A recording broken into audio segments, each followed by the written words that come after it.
Hi everyone, welcome to A Stitch in Time. Today is Thursday, March 9th, 2023, and this is episode 249. My name is Carol, my Ravelry name is Knits and Pearls, and I live east of Vancouver in the Fraser Valley of British Columbia, Canada, where it is nice and sunny today. Dare I say, it even feels a little bit like spring. There's still plenty of snow on the mountains, and there's even some snow still on the ground lying here and there in patches. And there's definitely still a nip in the air. But I think this is the nicest day we've had so far this year, and it definitely feels promising. I love it. It was so nice, in fact, that I was able to put on a short-sleeved sweater today. This is Yellow Brick Rodeo by Mary Annarella of Lyrical Knits. I knit this last June and July from a couple of different yarns. The main yarn is Vivacious 4-ply from Fiber Spates in the Deep Aqua colorway. And then the contrast here on the yoke is from Flock Fiber Studio. It is their Take a Hike sock in the Deep Aqua colorway. So why don't I stand up and give you a look at it. So as you can see, once you finish the color work on the yoke, it's just a very basic plain stockinette stitch sweater. I can't remember if there was waist shaping or not, but I did add some if there wasn't. And I think other than that I did it as instructed. At least that's to the best of my recollection. It's just so awesome to be able to wear it finally. I think I might have worn it once or twice in the fall. So I am, now that I've shown that to you, I'm going to bring you in a little bit closer so I can not only reach the things that are on my ironing board in front of me where the phone is set up, but then I can also read my show notes. So hang on, here we go.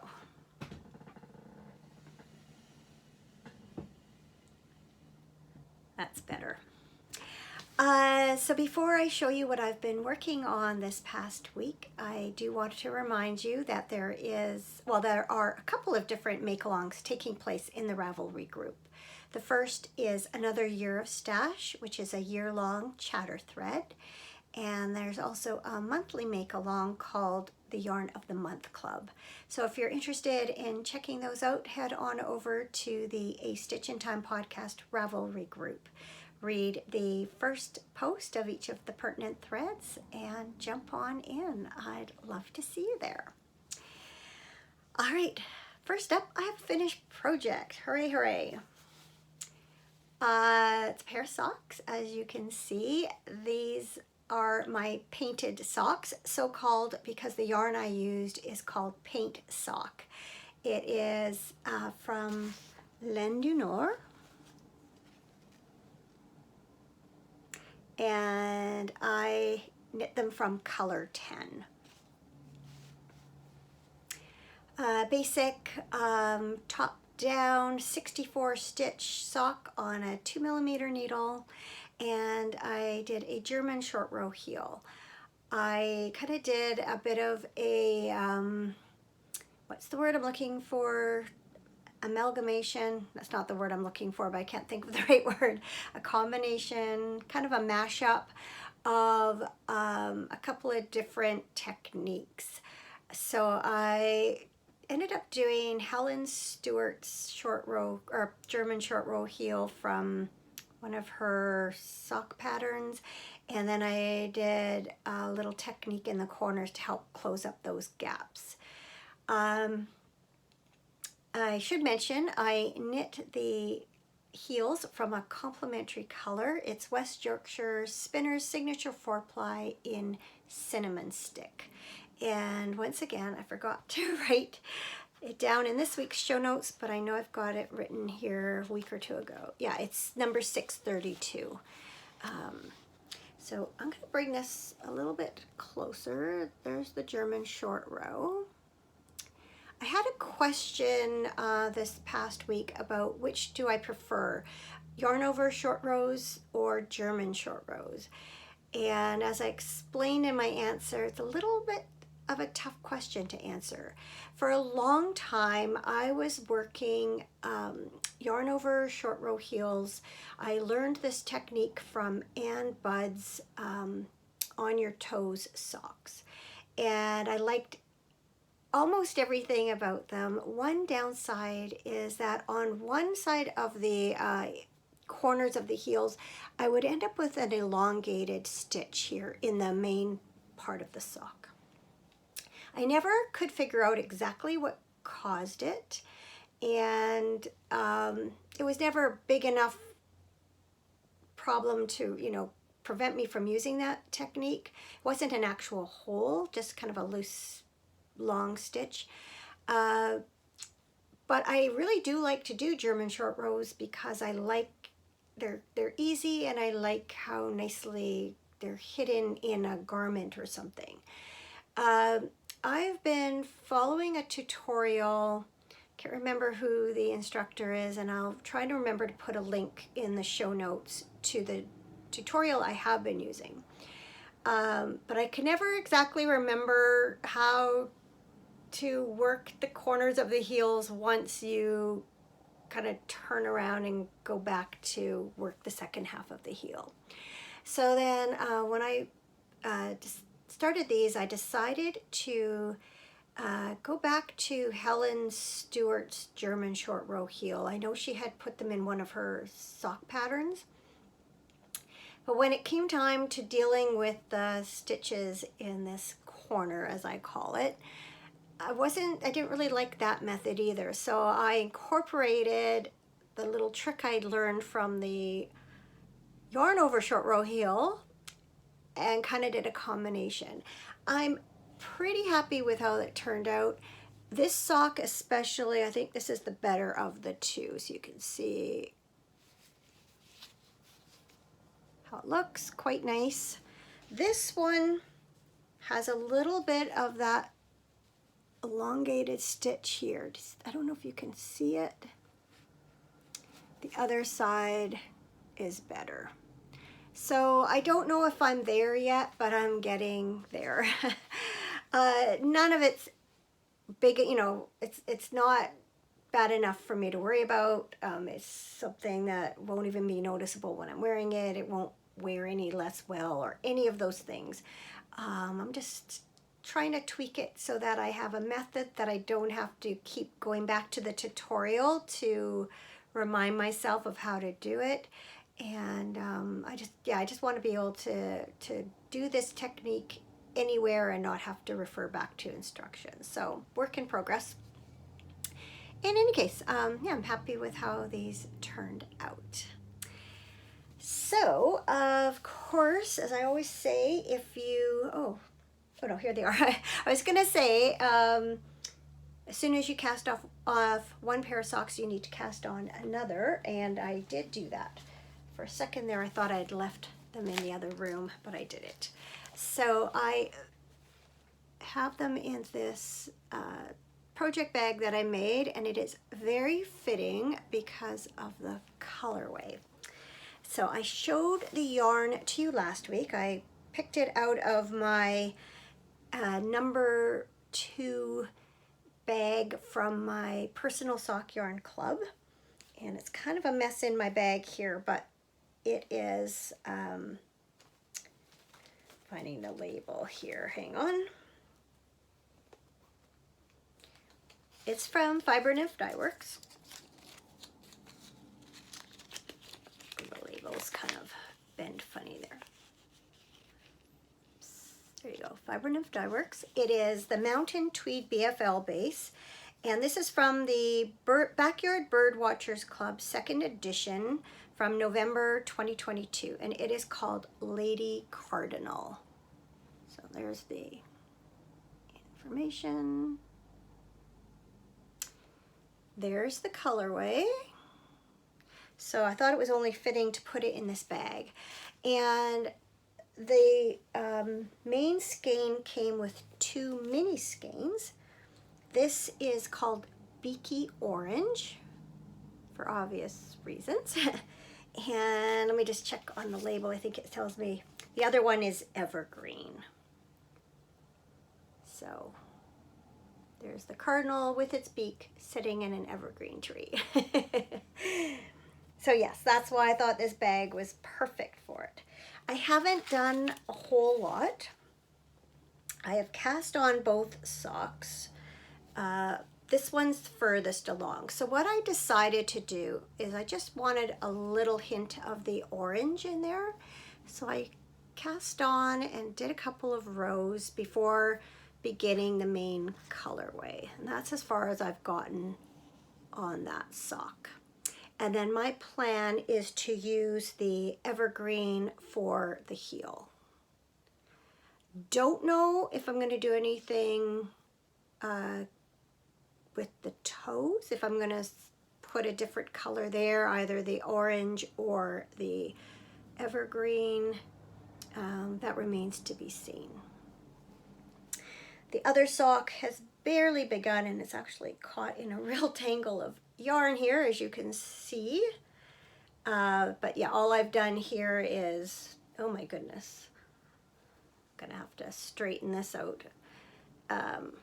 All I've done is cast on, done a couple rows of orange, and done a couple of rows of the main color.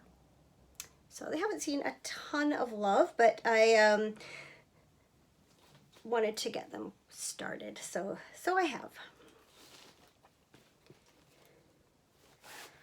Now, I am debating on whether or not to make these for my sister for her birthday. She lives in Toronto, where they actually have cardinals. We don't have cardinals here out west.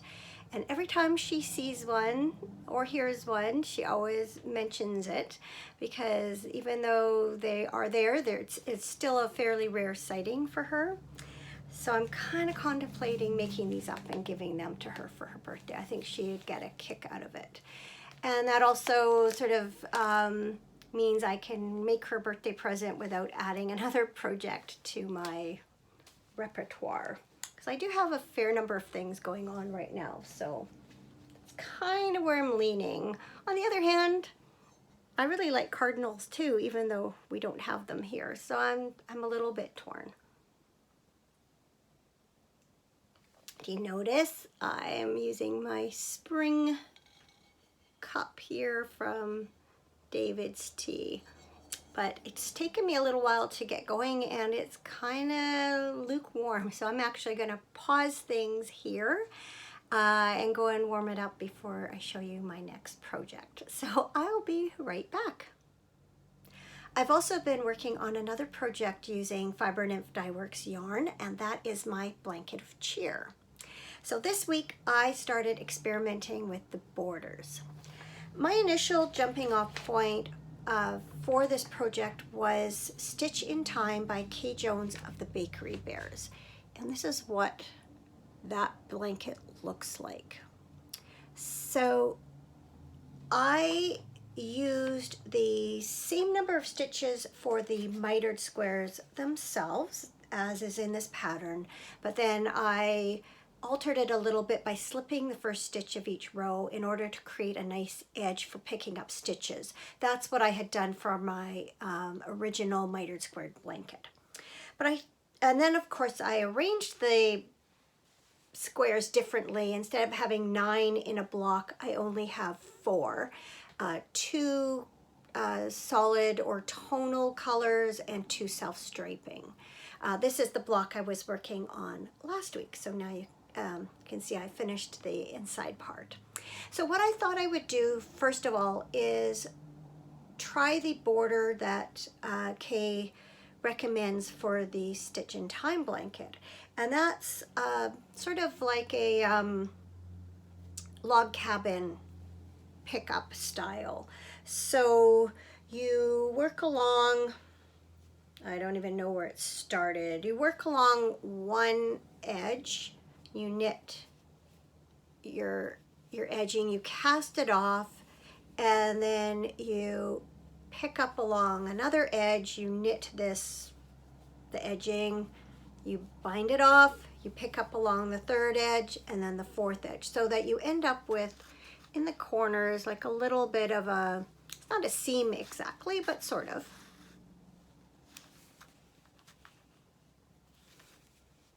one thing I do like about it is it does give a really nice sharp corner. So that was one consideration. But I was curious what it would be like is if instead of knitting these 4 strips separately, what if I picked up around the whole block and just knit the border in one piece. And so that's what I did with this one. And what I did is when I got to the stitch in the corner, I did a yarn over, I knit one, did a yarn over, and then on the way back I purled all the stitches, and in the corner I purled them through the back loop. And I did them both the same direction, and so this is how it all ended up, which was also a very nice finish. And I decided that yes, I preferred a all-in-one border to the knitting the 4 sides separately. So I wasn't still 100% sure about this. I wanted to experiment with the corners a little bit and see if there was another way to finish them. So I picked up stitches on a 3rd block, and I did each corner a little differently. So on this corner, I kept the yarn overs open, and I purled them on the purl rows, and then, but I kept the stitch in the center. I knitted every row. This has not been, the ends have not been woven in, so this has not been joined over there the way it normally would be. So that's would kind of look more like that when it's done. Then I decided the next one, I was going to close up the holes, and in this case I purled one of them through the back loop and one through the front loop, still twisted it so that it would close up the holes, but it was, you know, like it'll give you a left leaning and a right leaning stitch. So, and then I knit the center stitch. And then I did another one where I left the holes, but I knit and purled the center stitches, so garter stitch. And then the 4th one I did similar to this one. I closed up the holes, only I did like one left and one right. And when all was said and done, I decided that I liked this treatment the best, with closing up the holes, but see if I think you can see that okay. Closing up the holes, but having a knit stitch running up the corner. One, I just thought it gave it a nice finish, and another, I thought I can easily identify that corner stitch when it comes to sewing them all together. So I just liked the way it carried on this center stitch. It was a little more defined. So since then, I have done a couple of blocks. So this was the first one I did, and you may or may not notice, but this border is slightly narrower.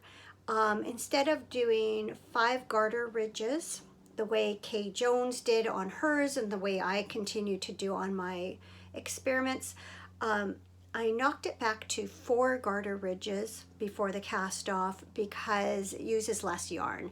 And I have 4 skeins of this yarn, and I'm hoping to be able to not have to buy any more.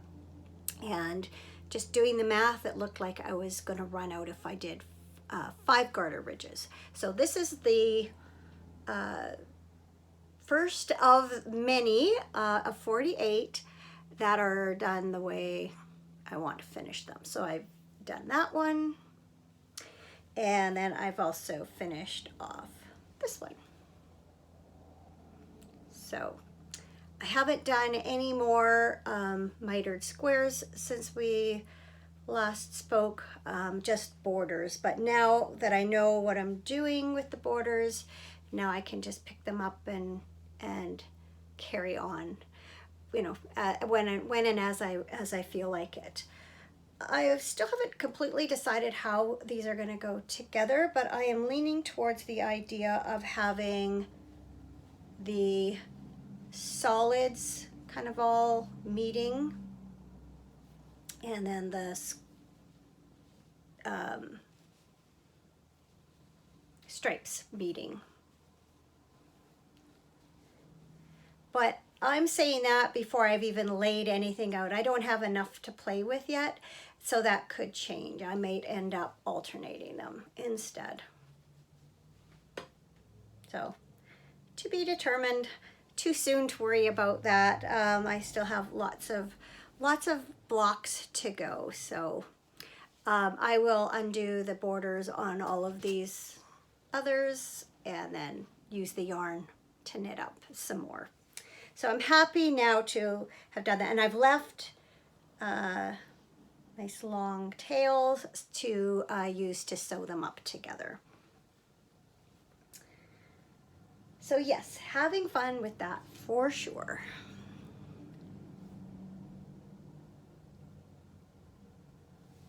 That is much better. I've also carried on with my March Yarn of the Month Club project. I am knitting Secret Skein by Stephanie Lotfin of Tellybean Knits. I am using, and I keep forgetting to look if these people or this person is still dying, Riverstone Yarns. And this is a merino cashmere nylon fingering weight called Contemplation. And as I mentioned before, it was a gift from my daughter for my birthday. These are dyed in the Kootenay region of BC. So I'll try and remember to look that up while I'm editing and remember to put down here whether or not she's still dying. If I forget, it's riverstoneyarns.com, so easy enough to find out. All right, so this is what the yarn looks like in the skein. And here's where I'm at. Kind of just looks like a blob, honestly. When I showed it to you last, I was working on this first part that had these alternating stripes and eyelets, and I have since moved on to the second section, which features these elongated stitches between stripes of garter stitch. I am not sure how well that's showing up. I think you can see. So I have done, let's see, 1, 2, 3 repeats. This finished one has 7 repeats, 7 sections with the elongated stitches. I don't know if I'm going to have enough yarn to do that, but this pattern is adjustable in that way, so I will basically do as many of those sections as I can before I run out of yarn. So I think it's going to be really nice. I have not tried it on, but if you can picture this, this is going to sit here. Once it's blocked, it will not have that funny bulge to it. So it'll sit like that. Very enjoyable, very enjoyable. Oh, phone's ringing. I will be right back. All right, I think I said everything about Secret Skein that I wanted to. I can't remember what I was talking about when the phone rang, but I'm going to move along to the final project that I've been working on this week, and that is the Simply Fun Mystery Knit Along by Lisa K. Ross of Paper Daisy Creations. So spoiler alert, if you do not want to see clues 1 and 2, skip ahead to the timestamp that I'm going to put here on the bottom of the screen. Last week I forgot to do the little thing on YouTube to break it down into chapters. I'll try to remember to do it this week, but if not, you can skip ahead to that time. So here goes. As I mentioned before, this is a cowl that is being knit from 5 mini skeins. I'm using this set from Knit Picks. It's the Stroll Tonal Mini Pack in the Moody Blues colorway. All right, here come the spoilers. So this was clue 1. I'm going to hold it that way. That was from last week. And then here is clue 2. Once again, we got our clue a day early, and so I was able to work on this yesterday and today and finish it up this morning. Now, because of the yarns I'm using, you can see these two sections have quite a bit of contrast. This one is less contrasted, partly because the two colors are more similar, and partly because both of them have more variation or variegation, and so there is not a crisp contrast like there is in the other sections. Same with this one, it's a little bit less contrasted, but that's okay. It'll be interesting to see where we go next. My suspicion is that this is going to join in the back and we're somehow going to pick up along this edge. Time will tell. I'm not quite sure what this is going to look like. It's kind of busy so far, very different than anything else I've knit, but I'm in it for the ride, and I'm enjoying working with all the colors. I'm going to show you a little bit more up close in the better light there. They all feature different stitch patterns and different combinations of the different colors. So it's been a lot of fun to work on, and no section is so long that you get bored with it. So quite enjoying that.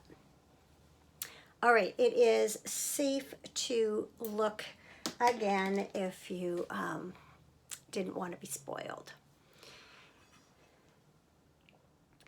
So as I mentioned earlier, it is really nice out today, and it was the perfect opportunity to wear one of my short-sleeved sweaters.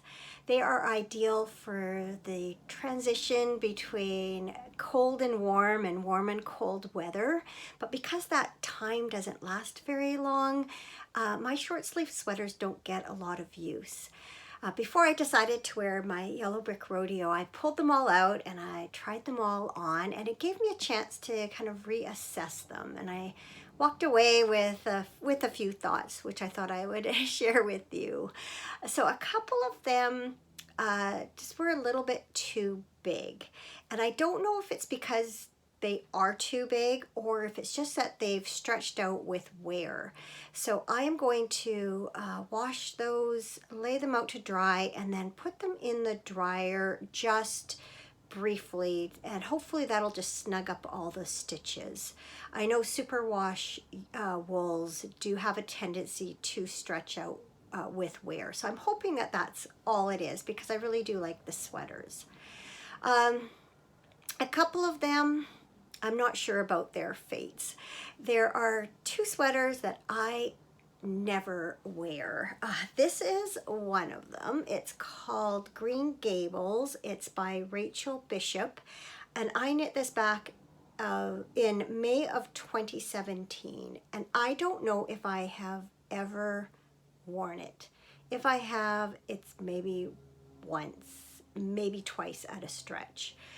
It is knit from All Hemp 6 from Lana Knits, and I bought this yarn as souvenir yarn in Nelson, BC many years ago, and that is the hometown of the person behind All Hemp. And I had actually knit it into a lace top. It was a pattern that was designed for this yarn, and it came out too big. And so I frogged it and looked for another pattern, and this is what I ended up knitting. And I tried it on today, and I thought, well, it's not that bad. I'm not sure why I'm not wearing it. I really want to like this yarn. It has quite a bit of weight to it, but apparently the more you wash it and dry it and wear it, the softer it gets. And it has apparently some really great qualities to it. But I don't know. I'm not sure what the stumbling block is, but I'm going to give this another chance and try and wear it a couple of times and see if it's something I can see myself wearing in the future, or if it's time to frog it again and find maybe another design I like more. I don't know. The other one is the Lounging Top by Joji Locatelli. I knit this back in June to September of 2000. And again, I'm not even sure if I've ever worn it. If I have, it hasn't been very often. And I know that the problem with this one, it's just a little bit too short. If you can see on the bottom, it has a sloped hem. And so the front is a little bit higher than the back. And I don't like where it sits in the front. It's kind of in an unflattering spot. And even though I like the way the sloped hem looks, and I don't mind where it is in the back, I don't like where it sits in the front. And it has about an inch hem here, and then it has short rows that form the slope in the back. And I know I had planned at one point of taking back the hem and the short rows, adding an inch of length, and then redoing them. And I have plenty of yarn to do that. I just have never gotten around to it. So I also, when I tried it on today, I was like, I'm not sure I really like this style either. So I think before I frog this one, I'm going to add that extra length and then reassess it again. And decide whether it is something I will wear or not. And if not, then I am going to frog it and knit it up into something I will wear, because I really like the yarn and the color. It is Fleece Artist Merino Slim,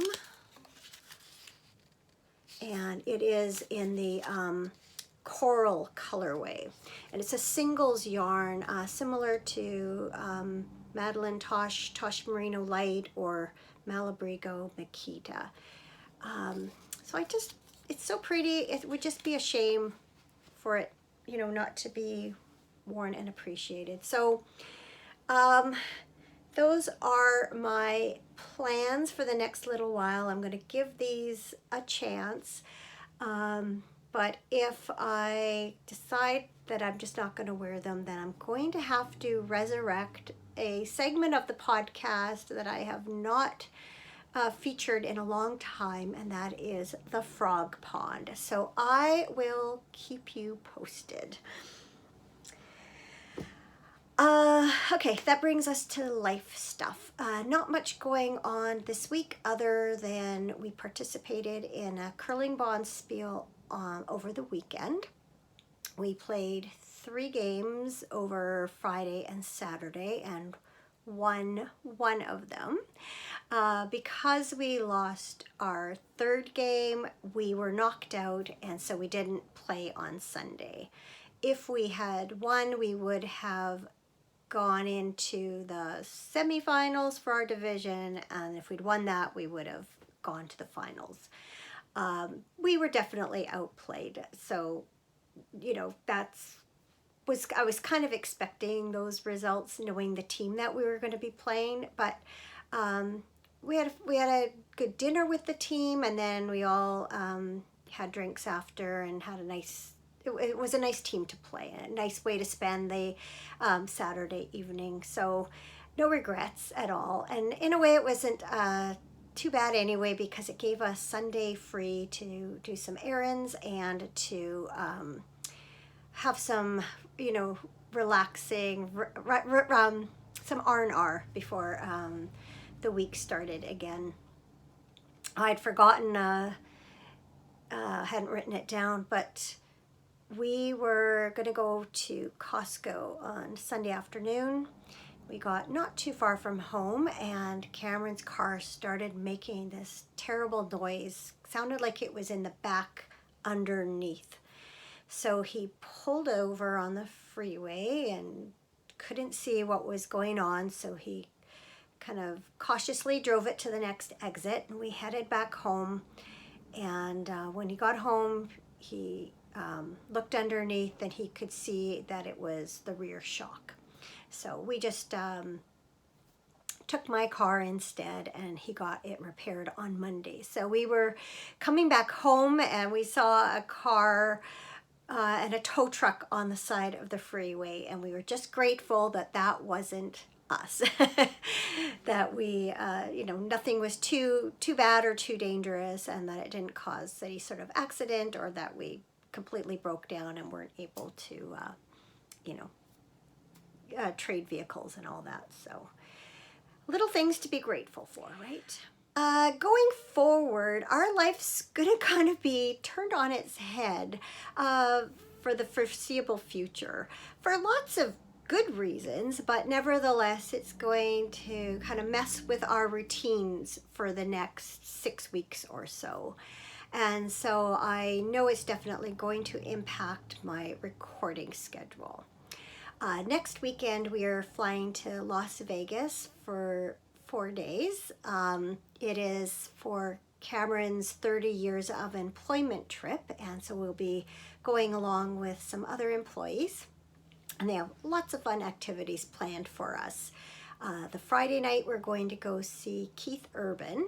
I confess I don't know any of his music. I used to listen to country years ago, but I haven't really for a long time, but I'm sure it will be good. The next day, which happens to be my birthday, is the activity that I am most excited about. We are doing a helicopter tour of the Grand Canyon, and I can't think of a better way to spend my birthday. And then that evening, we are going to go see Cirque du Soleil, which I've never seen before, so that should be good. And then on Sunday, we are going to see a Vegas Knights hockey game before heading home on Monday. So it should be a fabulous weekend. And then over the next couple of weeks, I'm going to be doing a fair bit of childcare because it is spring break. And then the second week of that is going to be even more interesting because our renovations will be beginning. So 2 weeks from now, before they officially start, our boys and our son-in-law are going to come and help take down our existing kitchen cabinets and have everything then ready for the crew to come in the following Monday. And we just received the schedule today. Boom, boom, boom, over the next 4 weeks. They've got it all planned out when different contractors are coming in and doing their thing. So by the end of April, we will have a new kitchen. It's all very exciting, but it's also, I think, going to be a little bit stressful to have a house full of people every day and just, you know, be functioning without an actual kitchen. Thankfully, we do have room in our laundry area to set up a little microwave cart with some dishes and utensils and things. And we'll also set up you know, our toaster oven and microwave and kettle and all of that in that area. Going to prep some meals ahead of time and put them in the freezer, but I think most things with the various appliances that we own, I should be able to, you know, get dinner on the table without too much difficulty. So yeah, I'm not looking forward to that whole stage of things, but I am very excited about the end result. So yeah, as I mentioned, I don't know when I'm going to be able to record, so I will just do it as and when I can. So If you have not already subscribed and hit notifications, you might want to do so, and that way you'll be notified when a new episode goes up. Those episodes may be several short blog type episodes, or I may be able to squeeze a regular episode in here and there. I just really don't know what life's gonna quite look like during that time. So I just don't want to make any promises. Yes, I think that just leaves us with something good. So yesterday I picked up our granddaughter from school, and then spent some time at their place till our son-in-law got home. And my poor grandson, he's 12, yeah, he just turned 12. I always have to do the math. I'm not sure what he did, but he had lost the privilege of using his electronics, and so he was kind of grumbling about that. He didn't know what to do, and he didn't like the several suggestions I had for him, so he went and spent some time in his bedroom. And then he came out after a little while and asked if I wanted to play a board game. And unfortunately, it was too late to get Monopoly going, but we ended up playing a game called Labyrinth, which I had never played before. But you have a board full of tiles that have the paths that go in different directions. So either straight path or corners. And scattered throughout this board are different objects, and you have cards, and you need to find the objects on your cards. And you take turns inserting a spare tile on the end of some of these rows, sliding the tiles down till you release the one on the end. That becomes the spare one, and you're trying to manipulate the tiles so that they form a path to your item. It was really a cool game. It really made you think and problem solve, and I would definitely play that one again. And then we played Battleship, which I do not know the last time I played Battleship, probably as a teenager. And that was quite fun too. So that was my something good, playing games with my grandson yesterday. I think that's it for this week and for the time being. So I want to thank you all for watching as always, and thank you for all of your comments. The next couple weeks might be kind of spotty, but after that I should have, relatively good amount of time to spend online at least. So I will try and keep up with comments and with the boards in the Ravelry group. And I will definitely find a way to announce winners once April's here for the couple of make-alongs that are taking place. So, I'll be around. I just won't necessarily be recording as often. So anyway, I hope you're all doing well. Take care and enjoy your crafting. And I hope to see you again very soon. Bye for now.